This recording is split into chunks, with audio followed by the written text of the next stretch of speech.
The Oscars are supposed to honor the best in film, but sometimes they're more like It's About Time awards.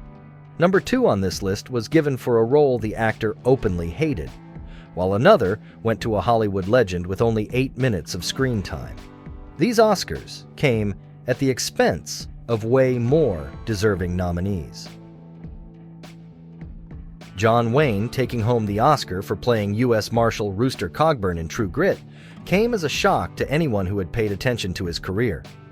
At that point, in 1969, he was a seasoned actor, and some thought his age might have had something to do with him taking home the award. That performance was good, but nowhere near as electrifying as many of his earlier roles, and it certainly wasn't better than Dustin Hoffman's turn in Midnight Cowboy, who arguably deserved the Oscar more. I'm walking here! I'm walking here! Up yours, you son of a bitch! You don't talk to me that way! Get out of here! John Wayne had only been nominated for Best Actor once before, for the 1949 World War II picture Sands of Iwo Jima, and never got another nomination or win after. Elizabeth Taylor is one of the most iconic stars ever to grace the silver screen, but she won her first Oscar for a movie you've probably never heard of, unless you're a big Elizabeth Taylor fan. Her win for Butterfield 8, in which she plays a troubled sex worker trying to find love and a better life, was scandalous for several reasons.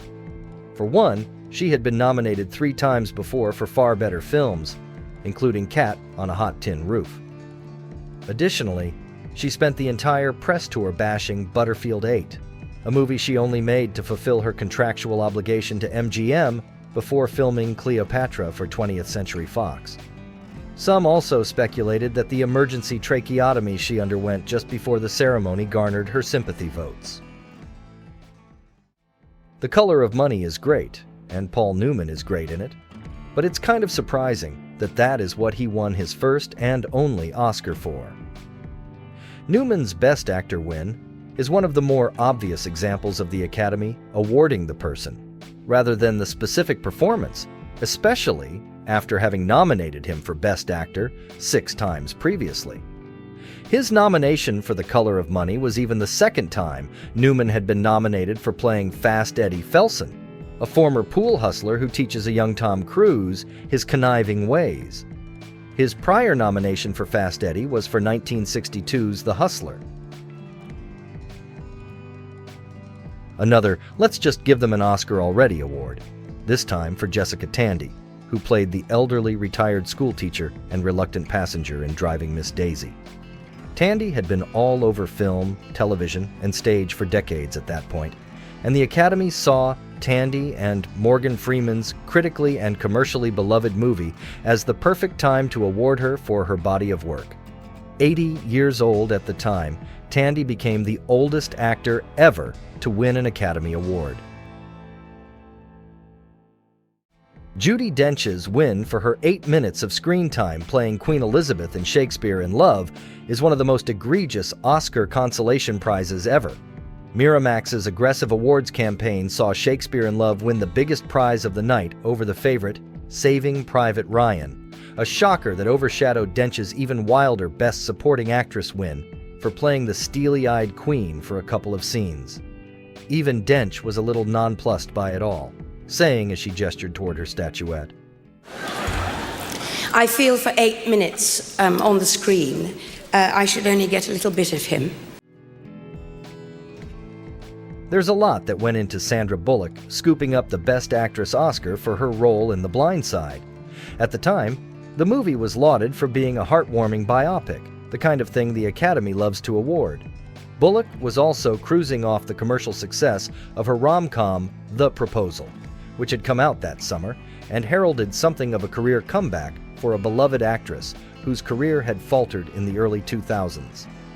Audiences in Hollywood alike were happy to see Sandra Bullock back, and that momentum was the final push she needed to secure the Oscar.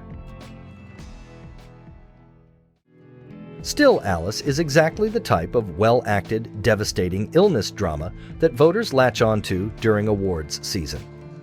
It wasn't exactly surprising that Julianne Moore's performance as Alice Howland, a middle-aged linguistics professor who finds out she has early-onset Alzheimer's disease, would have gotten her an Oscar, but compared to the other films she had been nominated for in the past, Boogie Nights, The End of the Affair, Far From Heaven, and The Hours, her win for Still Alice felt more like a "sorry we didn't give it to you earlier."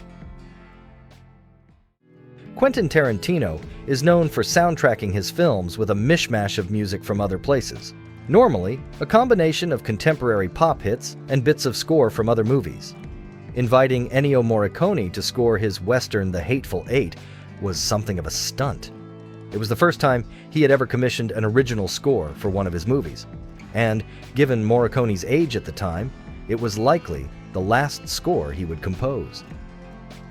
That's the perfect recipe for an Oscar win, especially given that the Academy had nominated Morricone numerous times for even better regarded material, and they hadn't even bothered to honor his best stuff. Morricone's win was for his entire career. Will Leo finally get his Oscar?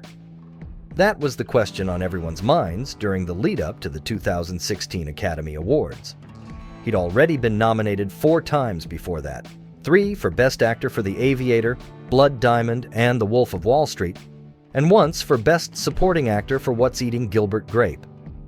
As he was, and still is, one of the most iconic stars of the era, many of us were wondering what it would take for DiCaprio to finally win, and it turns out all it took was fighting off a giant bear in the middle of the wilderness. His win for The Revenant that night sorta seemed like an apology for not giving him one for The Aviator, or Titanic for that matter. I thank you all for this amazing award tonight. Let us not take this planet for granted.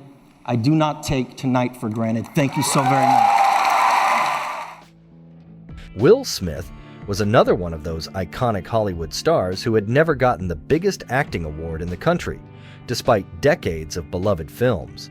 His career was built mostly on comedies and action movies, which aren't the sorts of things the Academy tends to like, but he's a formidable force in a drama film as well, and had been nominated twice before.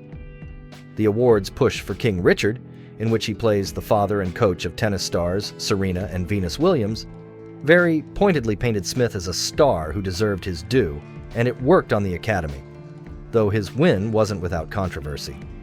For one thing, he slapped a guy.